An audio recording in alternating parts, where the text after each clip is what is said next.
සුබ දවසක් ඔයාල හැමෝටම සොබා දහමේ අපූරු නිර්මාණයක් වෙත ඔබ කැඳවාගෙන යන්නටයි අද අප මේ සූදානම් වන්නේ. ඒ තමයි කළුතර දිස්ත්‍රික්කයේ දකුණු කෙළවරේ මිහිඳ පරිසරයක සැඟවී ඇති තඹදොළ ඇල්ල.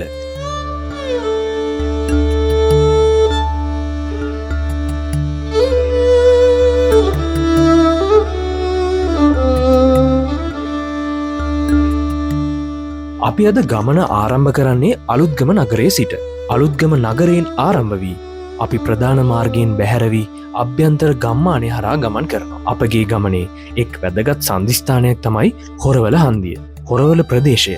හොරවල හරහා ගමන් කරන විට අපට ගැමි පරිසරයේ සුන්දරත්වය හොඳින් අත්විඳින්න පුළුවන්. කුඹුරුයායවල් ඈතින් පෙනෙන කඳුපන්ති සහ සිසිල් දේශගුණය අපගේ ගමනට විශාල අලංකාරයක් එක් කරනවා. හොරවලින් ඉදිරියට ගොස් තඹදොළ ඇල්ලට ආසන්න මාර්ගය ඔස්සේ අපගේ ගමන ඉදිරියට ඇදෙනවා.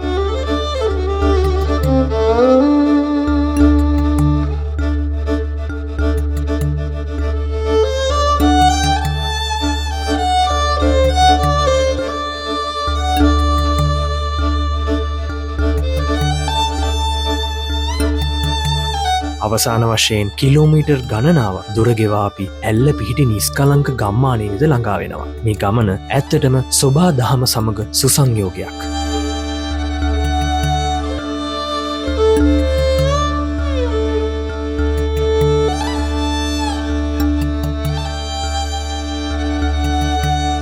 ඔබ මේ දකින්නේ ඇල්ලට පිවිසෙන මාර්ගය.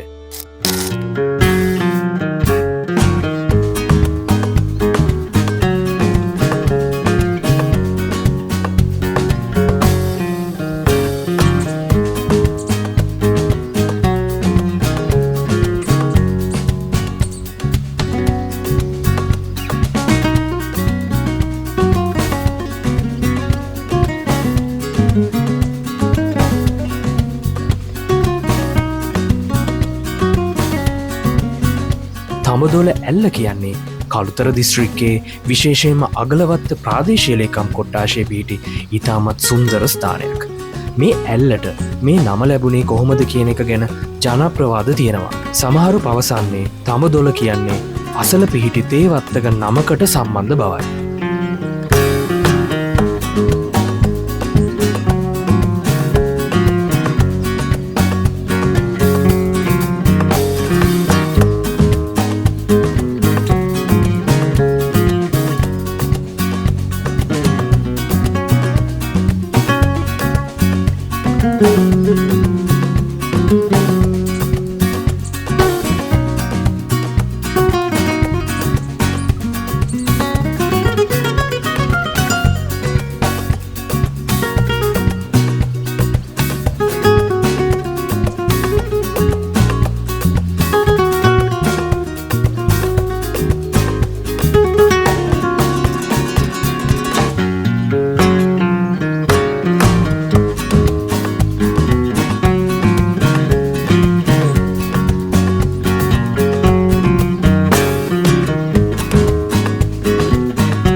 තඹදොළ ඇල්ලේ ප්‍රධාන විශේෂත්වය තමයි දියවර ගලා හැලෙන ආකාරය. එය සෘජුවම පහළට කඩා හැලෙනවා වෙනුවට කඳු බෑවුම් කිහිපයක් ඔස්සේ පියවරෙන් පියවර ගලා බසින දිය ඇල්ලක්. මේ නිසා දියවර කිහිපයක සුන්දරත්වය එකවර දැක ගන්නට අවස්ථාව ලැබෙනවා. මේ දිය ඇල්ල මීටර් 10ත් 15ත් පමණ උසකින් යුක්ත වුවත් එහි වටපිටාව ඉතාම සිත් ගන්නා සුළුයි. ඇල්ල වටා තියෙන සැමදා කොළ පැහැති වනාන්තරය සහ කුඩා දිය දහරාව නිසා අවට පරිසරය පුදුමාකාර සිසිලසකින් යුක්තයි. ඇල්ලේ ජලය පිරිසිදුයි. ඒ වගේම පහළ කොටස ස්නානය සඳහා ඉතාම සුදුසුයි.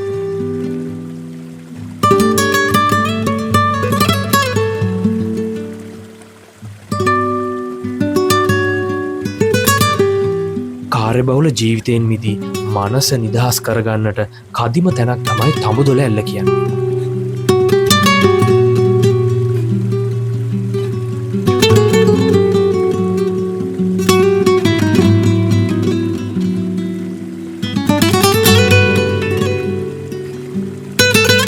මේ වගේ ස්වාභාවික ස්ථාන වටා හැම විටම දේශීය ජනප්‍රවාද සහ කතා පුවත් රැඳී තිබෙනවා.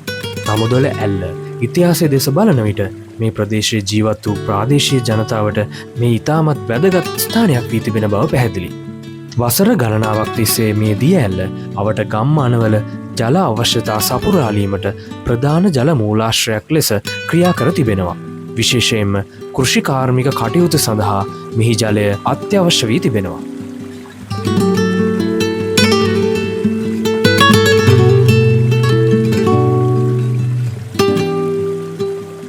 ඇල්ලේ නම හෝ එහි පිහිටීම සම්බන්ධයෙන් විවිධ ජනප්‍රවාද ප්‍රදේශවාසීන් අතර ප්‍රචලිතයි.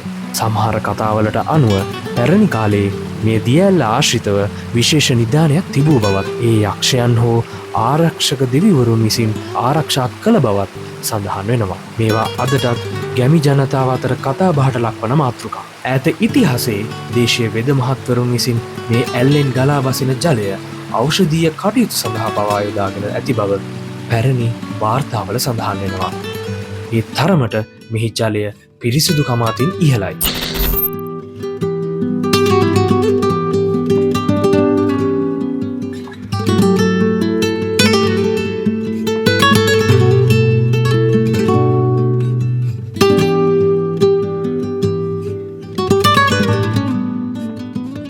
කළුතර දිස්ත්‍රික්කය කියන්නේ මිනිරන් කර්මාන්තයට ප්‍රසිද්ධ ප්‍රදේශයක්. තඹුදොළ ඇල්ල පිහිටි අගලවත්ත ප්‍රදේශය මතුගම හා බෝගල වැනි ප්‍රධාන මිනිරන් පතල් ආශ්‍රිත ප්‍රදේශවලට එතරම් දුරක් නැහැ. මේ හේතුවෙන් මෙම කලාපයේ විශේෂයෙන්ම කඳුකර ප්‍රදේශවල කුඩා පරිමාණයෙන් මිනිරන් පතල් හෝ මුල්කාලීන මිනිරන් කැනීම් ස්ථාන තිබූ බවට ජනප්‍රවාද සහ ඉතිහාස තොරතුරු සොයන්නට පුළුවන්. මෙහි ගලා බසිනා ජලය පවා මිනිරන් කැනීම් කටයුතු හා ඒ ආශ්‍රිත ප්‍රවාහන කටයුතු සඳහා භාවිතා වන්නට ඇති. මේ නිසා තඹුදොළ ඇල්ල ආශ්‍රිත ප්‍රදේශයේ දේශීය ආර්ථිකය සඳහා මිනිරන් කර්මාන්තය එක් ආකාරයකින් බලපෑවා වෙන්න පුළුවන්. මෙය දිය ඇල්ලේ ඉතිහාසයට තවත් අංගයක් එක් කරනවා. අදටත් තඹුදොළ ඇල්ල ගම්වාසීන්ට නිස්කලංක ප්‍රාණවත් බව දෙන ස්ථානයක්. ඔවුන් මේ සුන්දරත්වය පරිස්සම් කරගෙන ඉන්නේ ඒ නිසා. ඒ වගේම මේ වගේ ස්ථානවලට සංචාරය කරන අප සෑම දෙනාම මේ ස්වාභාවික උරුමය රැක ගැනීමට වග බලා ගත යුතුයි.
කළුතර දිස්ත්‍රික්කේ ගම්බද සුන්දරත්වයේ නිදසුනක් වන තඹුදුල ඇල්ල පිළිබඳ අද අපි ඔබට විස්තර ගෙනාවා. මනරම් ගමනකින් පසුව හමුවන මෙම සොඳුරු නිර්මාණය සොබාදහමට ආදරය කරන්නන් හට ජීවිතයට එක්වන අමතක නොවන අත්දැකීමක් වනු නොඅනුමානයි. ස්තුතියි හසාවෙස් අප සමග එක්වූවාට. නැවත හමුවන තෙක් ඔබට සුබ දවසක්.